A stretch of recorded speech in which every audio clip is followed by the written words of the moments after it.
والشمس وضحاها والقمر إذا تلاها والنهار إذا جلاها والليل إذا يغشاها والسماء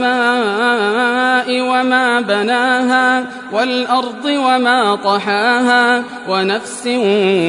وما سواها فألهمها فجورها وتقواها قد أفلح من زكاها وقد خاب من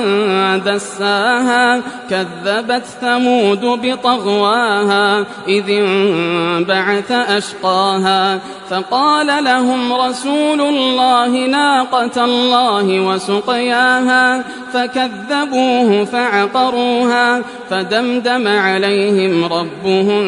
بذنبهم فسواها ولا يخاف عقباها.